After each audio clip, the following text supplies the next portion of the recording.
Hello and welcome to Japan Expert Insights and our Wednesday morning room with Tim Sullivan and me, Maya Matsuoka, as your hosts and moderators. In this podcast, we welcome comments, questions, and opinions. So if you haven't done so yet, join us next time on Clubhouse. In the meantime, you can find us at japanexpertinsights.com and our YouTube channel, where we upload all the conversations on Japanese politics, business insights, and Japan's role in the Indo-Pacific region. Good morning to everybody who joined us just now. It's Wednesday morning in Tokyo. It's a beautiful day, although it's a little bit overcast. So today we have again Dean Gum, and you probably attended the room we had with him last month. We talked about logistics, and today we're going to continue the topic, but it's going to be a little bit more specific about how to get your parcels in time for the holidays, because it's still the middle of October. We don't think that, or the feeling is that the holidays are still away, quite far away, but time flies, and in no time we'll be actually talking about Christmas. And not only Christmas, also every other holiday or the holiday season there.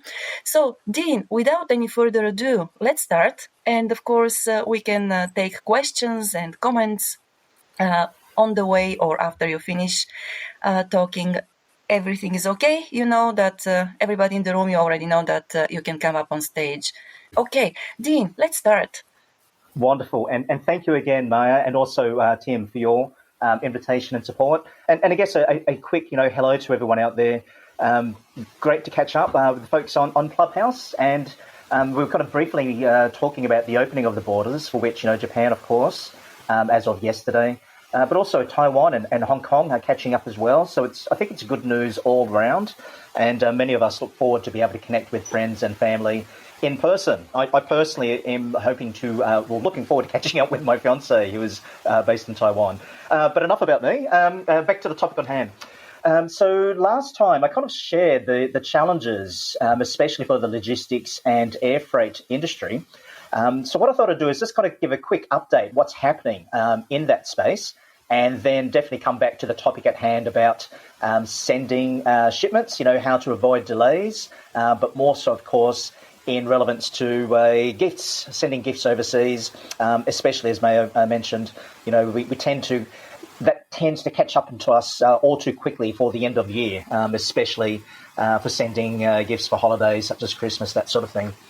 So just a quick update, what's been happening in the industry. So I think folks are aware that the overall global economy has been quite soft. Of course, the issues with inflation, whether or not there is discussion about a global recession, but I think depending upon who you speak with, different analysts will have different perspectives on that one. So I would not necessarily say that is a fixed issue, a bit more open to interpretation.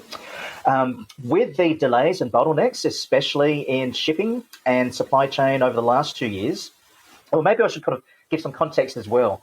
This current moment, so we're in October, so traditionally from around July, August through to October, potentially November, that's traditionally considered the peak period, especially for shipping. And that's the traditional season when all the companies are ordering their stock ready for the end of year. And imagine that's the really busy time. Of course, in 2020, that was the mother of all peaks, because in addition to the increased demand, but of course, the challenges with sea freight as well as air freight. And that 2020 peak really continued into 2021. So it really didn't become a season of several months. It became a season of a couple of years. Demand in many areas is still strong, but what's happened is a lot of companies in planning for the 2022 peak season have ordered well in advance, anticipating ongoing supply chain issues. So a lot of stock has been pre-ordered or excess stock has been ordered. But now that comes to a challenge where potentially there's less demand from overseas suppliers. But these companies now, there's a few that are actually sitting on excess inventory or stock, and then having to manage how to deal with that. Again, with the potential change in consumer spending or consumer demand. So there's a few challenges around that. But really key highlight in terms of sea freight especially, container rates or ocean freight rates or spot rates for many lanes, especially as an example, Asia to the United States, have dropped significantly over the last couple of months. A lot of people saying they're still quite elevated compared to the pre-pandemic rates, but at least now is a good opportunity to take advantage of these reduced spot rates. But the other challenge to counter that one is that for the ocean carriers, when they're seeing the drop in demand for sea freight, we're also hearing there's quite a few sailings, so quite a few actual vessels that are being cancelled to balance that drop in demand. So on one hand, the good news is shipping or ocean freight, the rates are getting better. But on the other hand, the availability of vessels is also coming back down again. So imagine it's a very, very fine balance. What I would suggest, if anyone is involved with especially sea freight or ocean freight, definitely speak to your carrier or carriers to get a better understanding, not only of what the available spot rates are, but what the schedules are looking like. Because, imagine the worst thing is book a lovely cheap container rate for a vessel to depart on a particular date, and then find out a couple of weeks later that vessel isn't moving at all. It's been cancelled for whatever reason. So that really means just speak to the forwarders about that. There is also discussion. A lot of companies lock in contractual rates to secure, the containers and availability. There may be opportunity, even if those rates have been locked in, again, to renegotiate to see if there's something that can be revisited in terms of the pricing. So that's just a quick kind of summary of where we are now. I guess the short answer is there are still ongoing challenges with supply chains. Ocean freight, yes, there is still port congestion happening in many areas. And there are also ongoing industrial disputes as well. That also affects the cost of labour, but of course the ability to process as well. Needless to say, of course, the unfortunate war in Ukraine, it's amazing to think, that started, officially in February, right? So it's just nearly 8 months later. I guess the storyline has changed a little bit, but that is still happening. And I feel quite sorry for the folks who are directly impacted. But we know in that particular war, well, it's impacted the cost of fuel. I think most folks are aware of that. It's impacted the cost of food for certain areas. And when we talk about air freight, imagine that whole airspace was kind of blocked off, restricted. So even traditional air routes from Europe to Asia, for example, they've had to divert around that whole airspace area, which means increased flight times, which means increased costs. So also there's impact to airlines as well. So definitely a few headwinds in terms of supply chains in general. And as I mentioned earlier, really the best thing to do is speak to your forwarders or your carriers just to find out what the current situation is and, as best to work out a plan. Okay, so coming back to the point about, the shipping and how we can avoid delays, I think that's the key one for the focus of today. And partially, I'll refer back to last time we spoke, I mentioned about duties and taxes. And if we can recall, different countries, customs have their own policies when duties and taxes will be assessed. So that's referred to as a customs duty de minimis. So that's also relevant in terms of gifts, because countries, again, will have their own policy if a gift shipment can be exempt from duties and taxes, or if this de minimis still applies. So just something to be very mindful about that. Now, coming to the point, key tips to watch out for. A lot of folks are probably thinking, well, it's only October now. We have plenty of time until the end of December, which is true. There's still a good couple of months left. But definitely, here's a few things to watch out for, because ultimately we want to avoid that gift not being delivered on time, for example, before Christmas Day for many folks, or worst case scenario, the gift that we send ends up back at our own doorstep because it hasn't cleared customs and it's come back to us. And of course, that becomes a very expensive and painful experience. Okay. So in terms of gifts, and it's very similar to even sample shipments, the description itself is incredibly important. And customs always want to know exactly what's in the package. So when we refer to gifts, we could state, and it's recommended to state the purpose or the reason for sending It's that this is a gift only or unsolicited gift, but just gift only as a description, 9 times out of 10 is going to cause issues itself. So as always, the standard rule is to describe exactly what the item is, what it's made of, where it was made, because that can have significant impacts on one, acceptance, and as well as, of course, the duty tax assessment. So it's always about, as we always talk about in logistics, with potential exporters, research first. Biggest issues and challenges happen when folks make assumptions. I'm assuming that because I'm sending a gift free of charge to my loved one, whoever it may be in another country, I assume there's going to be no issues. And straight away, the big A word does imply there most likely will be issues. So again, it comes down to have a detailed description of what the item is. A lot of countries these days, they are becoming much more concerned, and they screen for what are considered export controls.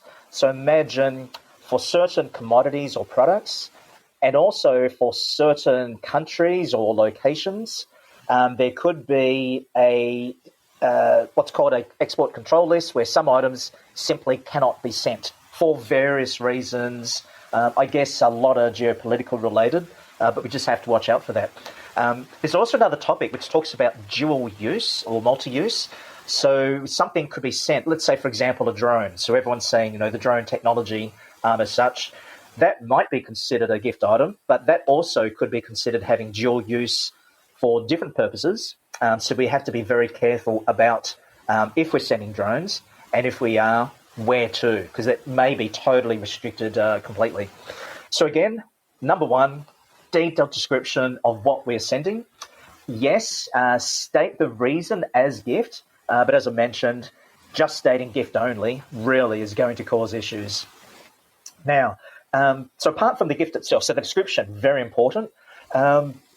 Next part is talking about the dollar values. But actually, before I come back to that part, one tip that could help, and thinking, of course, about folks, especially in Japan, we may have, if we're not in Japan, we may be thinking of sending gifts to our friends or loved ones in Japan.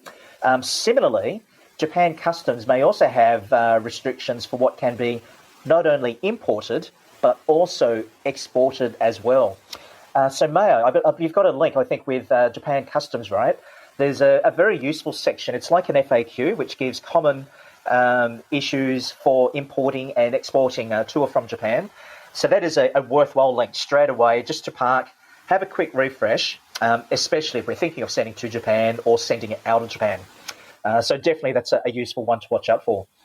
Now, a very common gift, something that I particularly like to especially receive, is alcohol. Now, I noticed, I think a week or two ago, Tim, you posted about receiving, I think it was a bottle of wine produced in Yamanishi, right? So obviously I would love to taste what that would be like. But imagine, if we're in Japan, we might be thinking we've got some lovely wines that are being produced locally, very unique. Of course, many varieties, if not hundreds, of Nihonshu or sake as well. So those could be considered wonderful gift items. And I would think, yes, that'd be great to give and receive as a gift. But especially when it comes to alcohol, we have to be very mindful of where we are sending to. Now, if sending to Australia, for example, generally speaking, alcohol is okay. And I'm not sure folks remember, we talked last time about the customs thresholds. So sending into Australia, as a general rule of thumb, as long as the total shipment value is less than 1,000 Australian dollars, should be duty-free, should be no issues. And again, that dollar value will be different for different countries. One exception, though, is alcohol. So regardless of the dollar value, so it can be well below $1,000, if sending a bottle of wine, sake, or something that I like is whiskey, customs will assess duties regardless based on the dollar value. So that's an example where the de minimis may not apply. So again, it's all about doing some research, what you are sending, where you are sending to as well. So please, folks, if planning to send to Australia, just be mindful. Duties and taxes would apply for alcohol. Thinking about Tim, I think you're from Chicago, right? So you may even be thinking, I'd love to send a bottle of this Yamanishi wine to friends or family in the United States.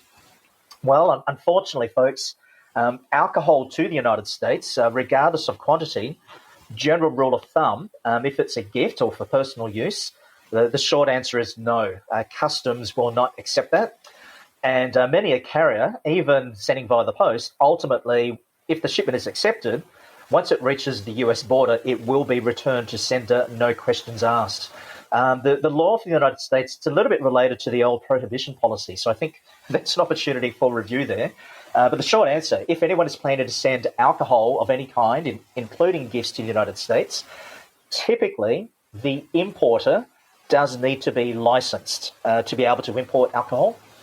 So one option, or as near as best as possible, is, let's say, for example, we have some Japanese sake, or again, perhaps the wine. One option to get around that issue is, well, of course, unless you're traveling to take it with you in person, is to see if there is a local retailer in the United States, for example. Fingers crossed, they may have the product or very similar to the product. So it might be a safer transaction to order online via the local US retailer, and then they just arrange the local delivery. Naturally, of course, would have to check if they can accept payment from overseas, of course. But that'd be one way how to send a gift shipment of alcohol to someone in the United States. So physically sending from overseas, unless the importer is licensed, as a gift itself, the answer is no. And we want to avoid sending something like that, because what will happen is the bottle or the package will be returned to the sender, but also that means the return cost will be charged as well. So you can imagine that can be quite expensive, and also the fact that the recipient never received their gift in the first place. Of course, again, different commodities can or cannot be accepted. Other classic examples would be food product or plant product. Typically, a lot of countries, again, Australia is a good example with quarantine, generally we will not accept as well. So it really takes, it really pays off to do some research beforehand. So as I mentioned, it's early October now. When we're planning our list of recipients who we want to send gifts to and what the ideal gift is, but also take some time to research what are you going to send, again, what country, because you may need to have a few options in case the first items are not available or cannot be sent at all. So definitely watch out for that one. I thought I'll just take a quick pause at this stage, just quickly checking if there are any questions from our audience. Otherwise, I can kind of talk a little bit more. I have Tim. Dean, I just have one observation. I think depending on the state in the U.S., even the plant restrictions are different. Hawaii, being an island with a delicate ecosystem, I think they're probably stricter than others. So it's not just by country, right? Yes, that can be the case as well. And really good point, Tim, thinking about Hawaii. Yes. So that would be another example. When you're looking at customs, or let's say the US border protection site, you would also want to see if they have specific guidelines referring to Hawaii itself. Yeah, so I guess a general rule, if there is any particular island, which obviously has sea as the physical border, very, very likely there will be stringent quarantine rules in place. So good point, Tim. So should we move on? Okay. So again, as I mentioned, and I've mentioned it a few times, of course, it's about the description and where we are sending to. Okay, so that's most important. So take the time to do the research. And there are additional sites. So thank you for you've shared the Japan customs site. But also, if we're going to be sending to another country such as the United States, definitely also explore the US customs site. Now, admittedly, some of these sites, because they are, I guess, government run, so to speak, sometimes navigating the information may be a bit of a challenge. So it also helps to speak with the shipping carrier, because they may have specific tips and maybe a more simplified explanation of the guidelines. Now, coming back, the other topic that also is important talks about the dollar values for customs. So of course, when we send a gift or a sample, naturally, of course, it implies it's free of charge. We're not charging, our loved one to receive the goods. Customs kind of have a different interpretation of that. So we mentioned earlier, need to have a detailed description, what it is, where it's from, but also need to have a realistic dollar value for customs. So let's say for whatever reason, we've decided to send Dean in Australia a bottle of the Yamanishi wine. Wonderful. But if we declare it as $1, even if it's for one bottle, straight away customs are going to be querying that, and usually there's going to be an issue straight away. So we need to have a realistic dollar value. So the folks may be thinking to yourselves, what is a realistic dollar value? It could be normally what's referred to as a market value. So, for example, if I were to go to a local shop to buy that bottle of Yamanishi wine, how much would it cost at the shop? Is there a website or a catalogue that shows what the dollar value is? That would give me an indication of a realistic market value. When we talk about sending samples, I guess for business purposes, again, samples are typically free, but customs may be asking if there's no market value as such, which usually there is, at the very least, they may be asking, what is the cost to produce or manufacture that sample? So one thing we really want to avoid is declaring zero value. Very, very likely that's going to cause a delay, or even just $1. So bear in mind, need to have a realistic dollar value, and it's all relative to what the goods are, right? And also the size or quantity. Again, there is a website, and I think I see that Maya has posted it. This is the Global Express Alliance. Basically, it's an organization representing all the different express carriers. In that link, down below, we'll find the reference to the worldwide de minimis values. It's currently a PDF document, and very simply, what it shows is, depending upon the country, it'll show what the de minimis is for duties and if it's different for taxes. So I'll take the Australia example again. Rule of thumb, other than alcohol, or even tobacco for that matter, anything sent to Australia, if it's below $1,000 in value, no duties, no taxes. Once the shipment is valued at $1,000, and by the way, that also includes cost, insurance, and freight charges in addition to the dollar value of the goods themselves, that's when duties and taxes would be assessed. Duties, of course, depending upon the different commodities. And folks perhaps might remember last time we spoke, then that also kind of borderline is another topic about free trade agreements and if the duties should be exempt or a reduced duty rate. But regardless, if duties are assessed, then in Australia, taxes or the GST, which is 10%, that will be assessed on top. But that's assessed on top of everything. So imagine you might have the original cost of the goods plus an extra percentage for the duty amount. Well, the Australian GST, the 10%, will be applied on everything combined. So watch out for that one. Now, different countries, again, different policies. So, again, the UK, after Brexit, they have their own particular approach. The EU has their approach. So really, it pays, have a look at that table. And again, think about which specific country you're planning to send to. Now, I'd also like to recall, this is a little bit of a tip. There's a tool, and I think quite a few carriers have this now, where we can estimate duties and taxes depending upon the commodity and the country being sent to. So for FedEx, that's the company I work for, it's an online tool. We call it FedEx Global Trade Manager. Only requirement is you just need to have an account to use that, but there's no cost to use the service. So imagine once you've got an account, you can go into this Global Trade Manager, type in the description of what you are sending, and that'll link to a harmonized code, which you mentioned the other time as well. After you enter the dollar value, shipping costs, etc., and of course the country sending to, this trade manager will give an estimate of what the duties and taxes should be, again, based upon the commodity, the dollar value, and the country sending to. So that'll give yourself as the sender a heads up to get an indication of what the charges could be like. Now, the little hack is, it's free to use. The only requirement is just to have an account. And to have an account, in case anyone is thinking, there is actually no cost to open an account. the only time you would pay is when you were physically sending shipments. So that could be something that could be helpful to have an account to do the research. And then, if you're going to be sending regularly, it obviously makes sense to speak with an account manager to find out what the pricing programs are, to discuss costs. So anyway, that's a tip about the duties and taxes.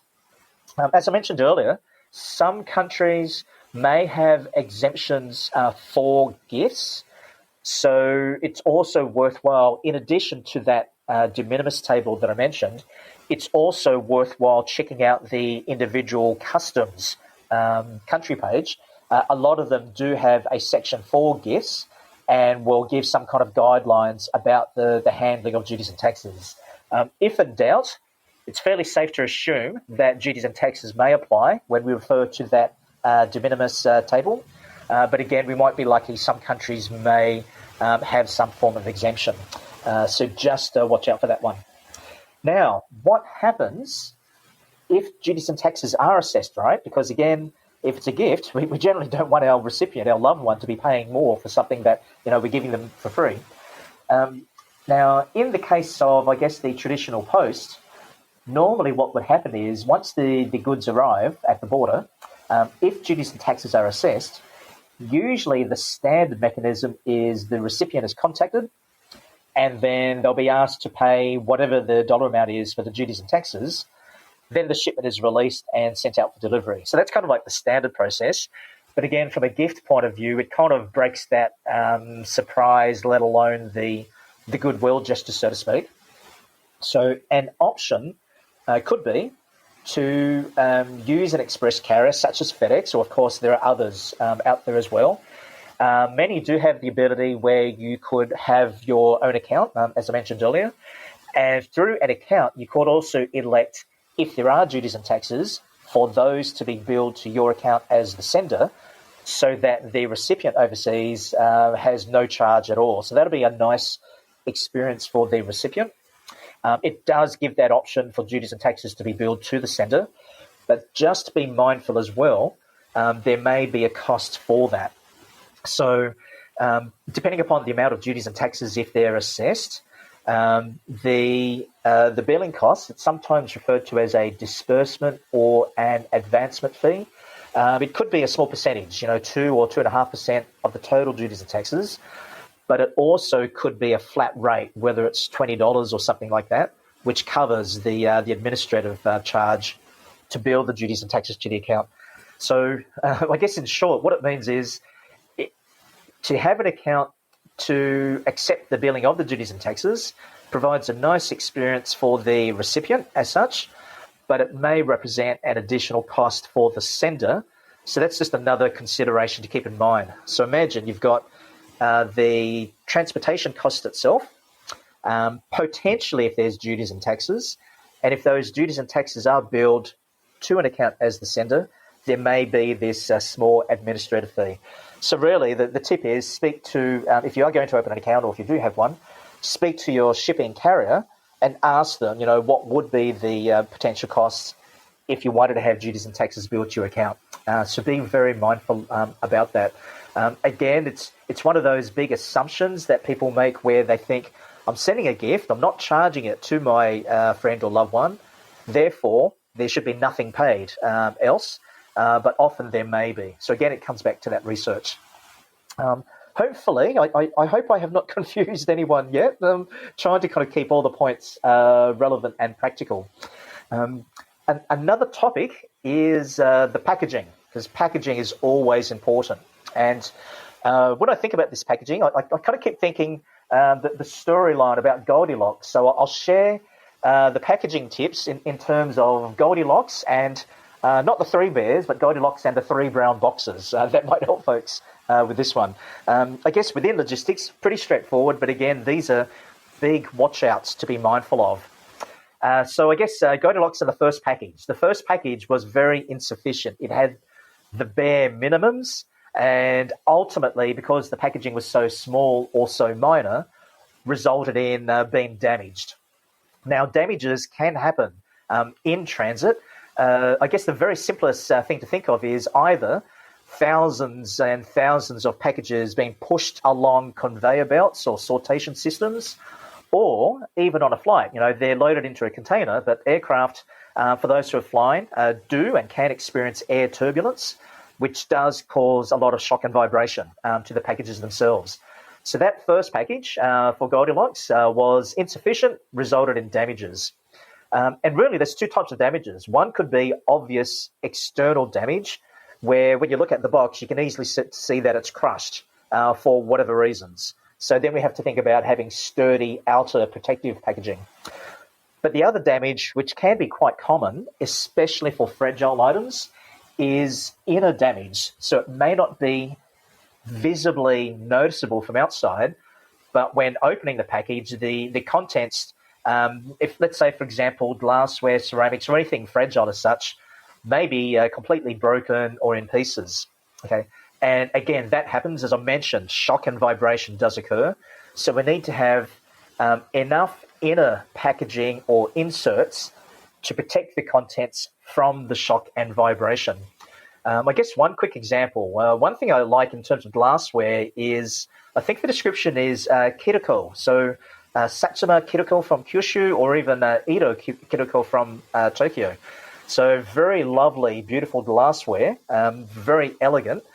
Fortunately, I bought online from a store in Ginza, and the good news is they know how to package professionally and send internationally, so I'm happy with that experience. But also in freight, I've even held packages where the box itself looks intact, but it literally rattles and we can tell there's broken glass inside. So if we're thinking of sending something very fragile, a good tip, think of an inner package and have enough filler. Now, that could be bubble wrap or even packaging supplies such as, they're kind of called peanuts. So that's like a foam or cushioned type peanut, which these days they're recyclable, but they kind of help absorb the impact and vibration inside. So put that fragile item in a box, but inside that box, inner cushions or inserts to cushion any shock or vibration.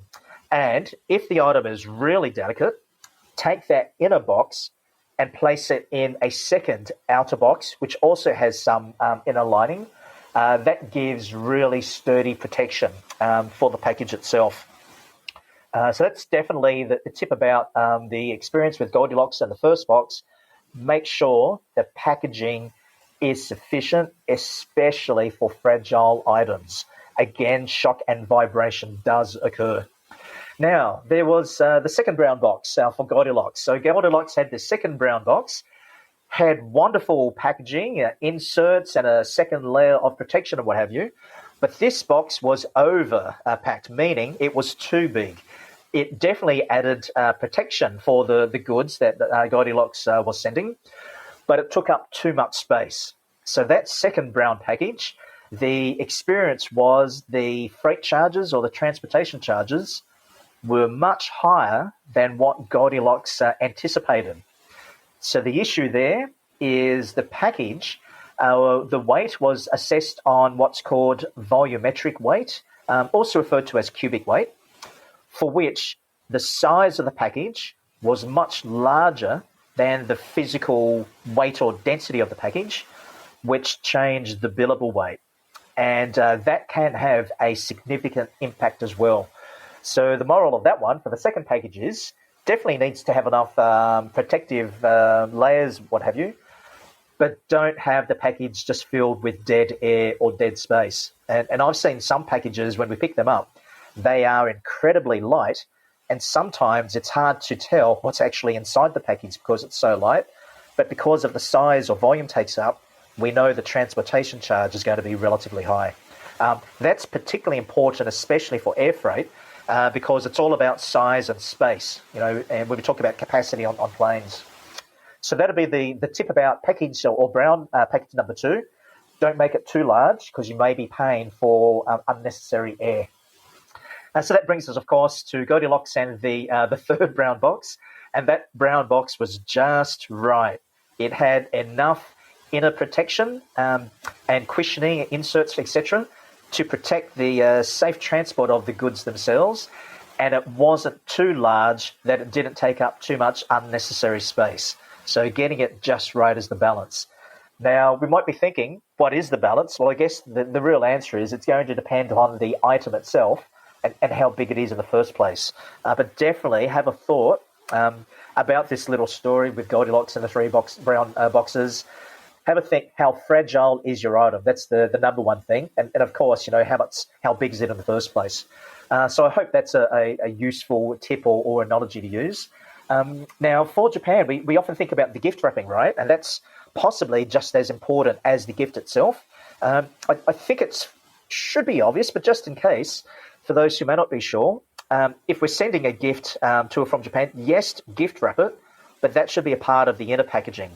So definitely the outer box, definitely we don't recommend gift wrapping the outer box and taping it, because very, very likely as it goes through the different sort systems and conveyor belts, that could get torn, and then that's a very, poor experience for the package. So gift wrap the contents inside, but the outside should typically be your double layer or double ply cardboard box.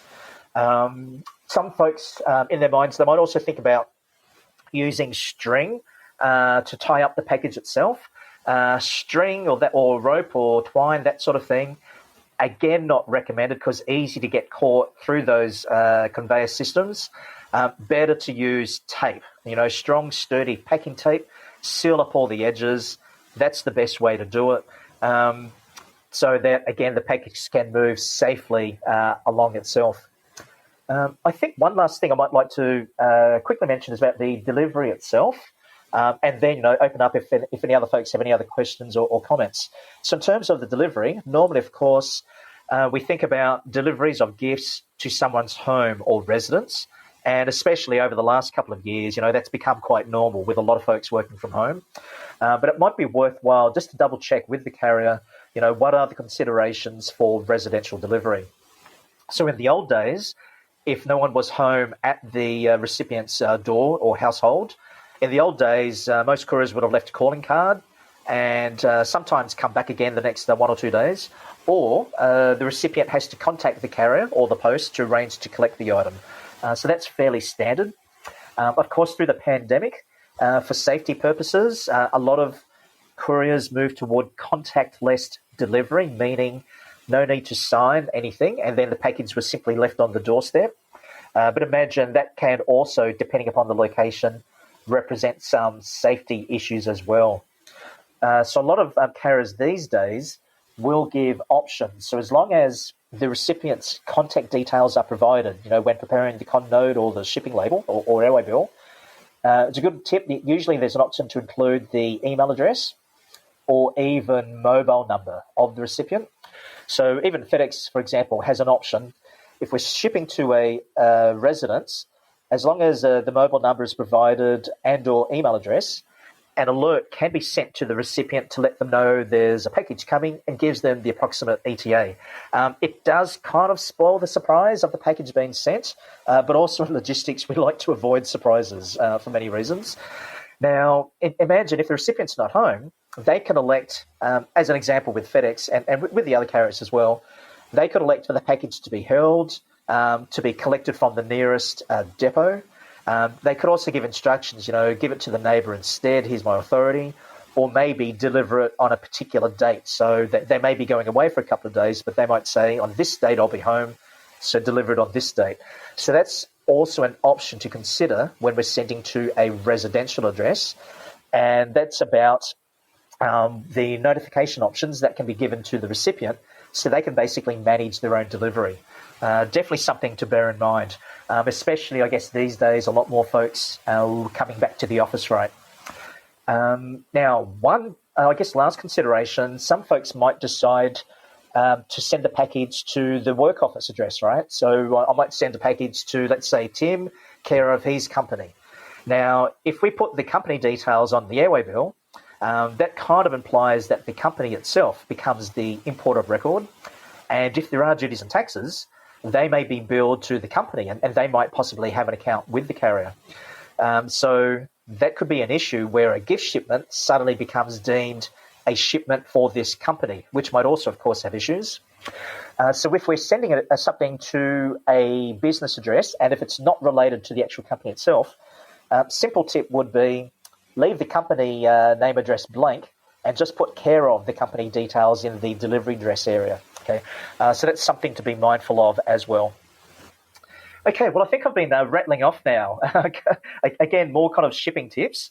I guess the last thing is about the transit time. So I mentioned there's still a couple of months to go. Definitely worth doing some research now, as I mentioned, what you are planning to send and where to.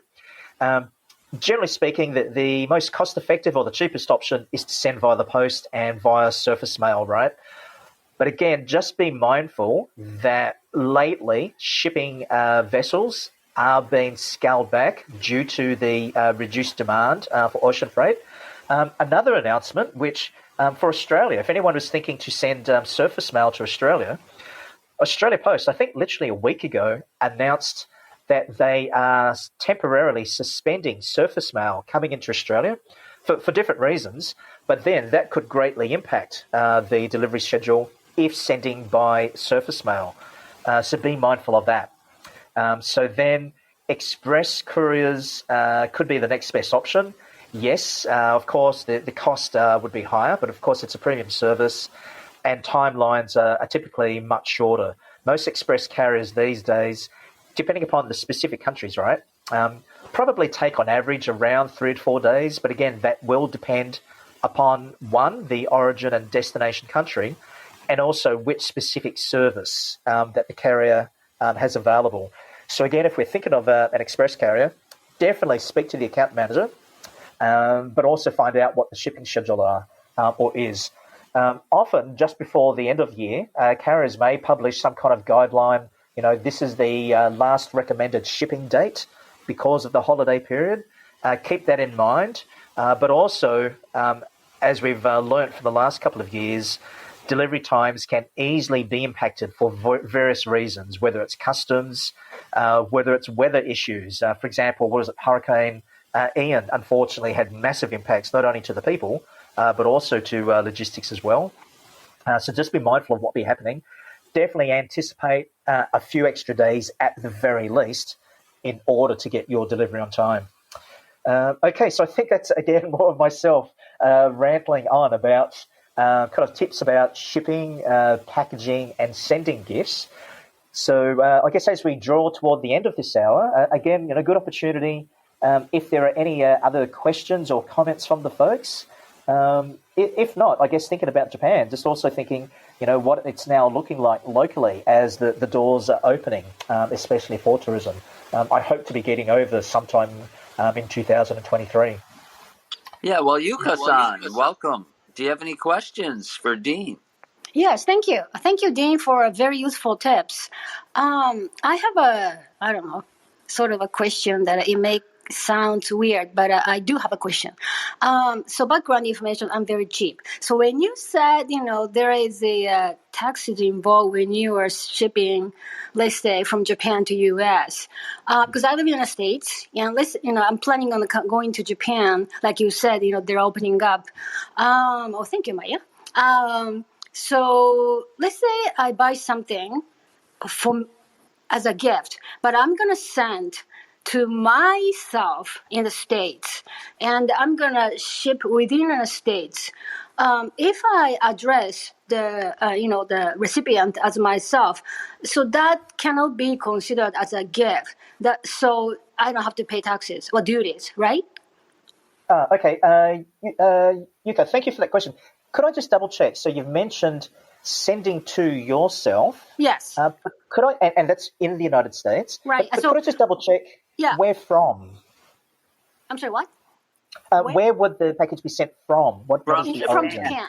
Some Okay. cities in Japan, but in the sender that would be myself. I'm going to put my name under as a sender, and the recipient is also myself.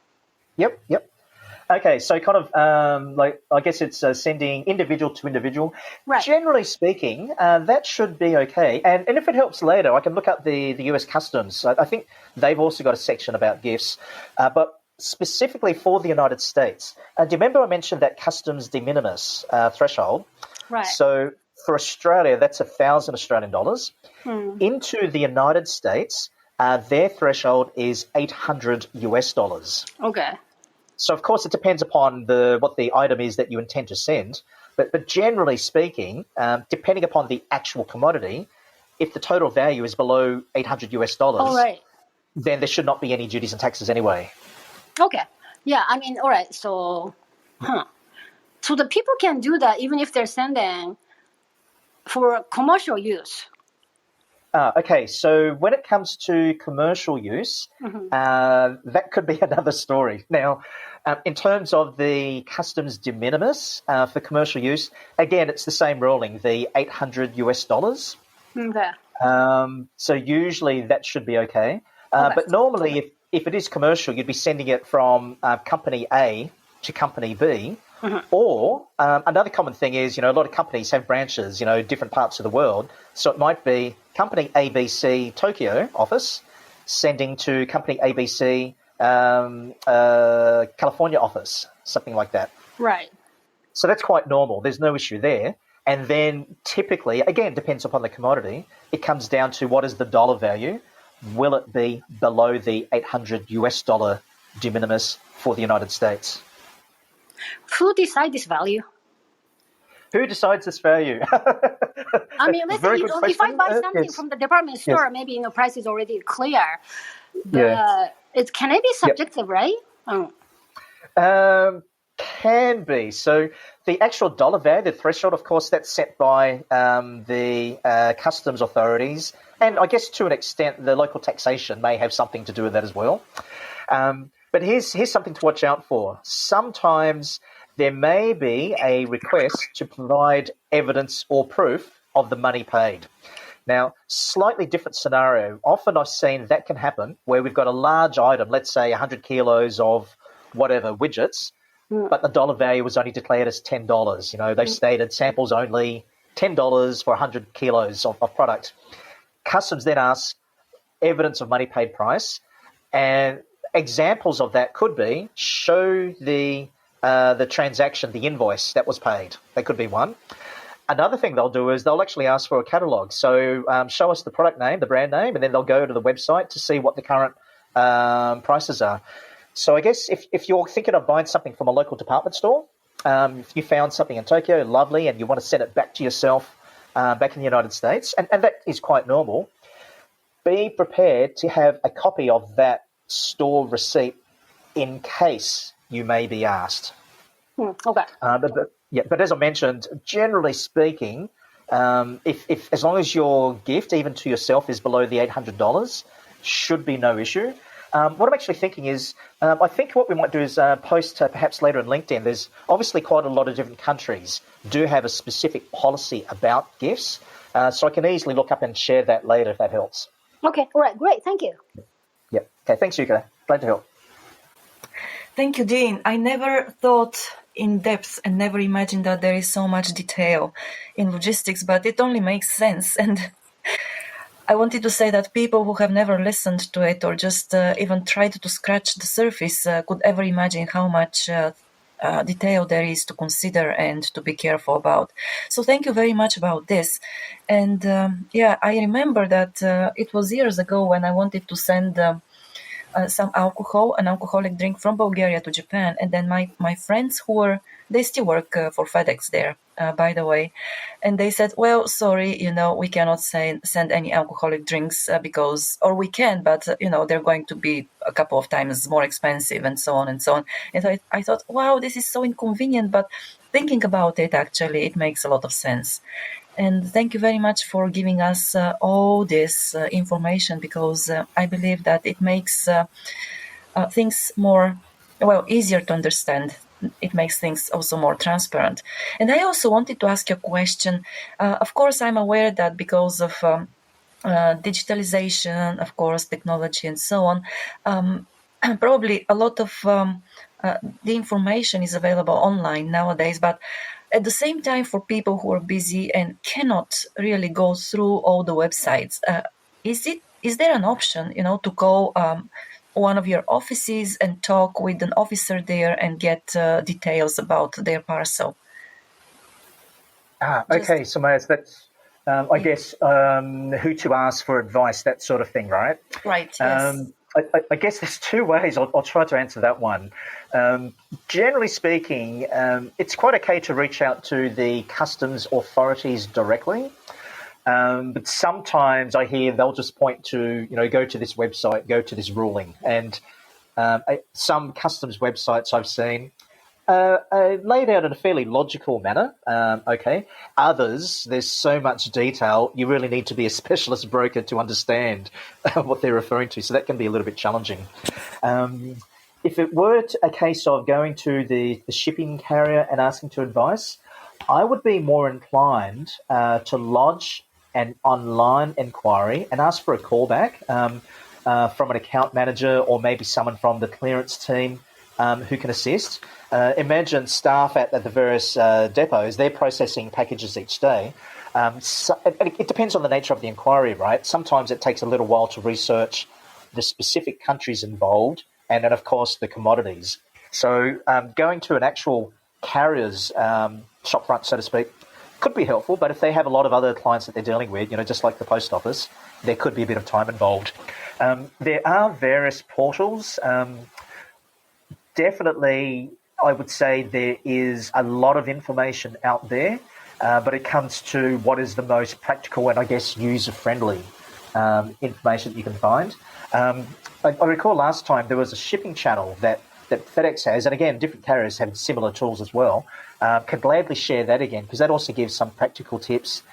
And this channel that I mentioned, if we're thinking of shipping to Japan, for example, it also has specific tips and guidelines for sending to Japan and the different commodities as well. So that might be a way to do that. For folks who are available on LinkedIn, feel free to send myself a message, and I'm happy to help also steer the relevant resources according to your own needs, because everyone here, we all have different ideas, we all have different goods or products that we wanted to send, and different countries, right? So it might need a slightly tailored answer depending upon the nature of the query.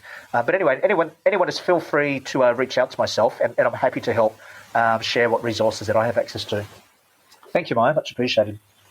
Thank you very much, Dean. Well, so it is good to know that you're open to, let's say, connect requests. So to everybody in the room, if you have, of course, questions, you can reach out to Dean, or probably it's even easier to reach out to the nearest office of FedEx in your country or your town or city. So with this, well, it's 9 o'clock already. It's the time when we say goodbye to everybody. So thank you very much again to you staying with us here today. We hope that this conversation was informative and helpful to you as we head for the holidays. Of course, we're going to continue the topic at some point in the future. Well, in the meantime, I wish you a great Wednesday and also a very good reminder of the week. Dean, again, thank you very much, and we'll talk again. Thank you for tuning in today. We will be on air next week on Wednesday at 8 a.m. Japan time again, so join us. Until then, you can find us at japanexpertinsights.com and our YouTube channel. If you want to stay informed about our upcoming events, follow us on Clubhouse, LinkedIn or Twitter. Again, we are looking forward to your joining us next week. Until then, stay well and make the best of the day. See you!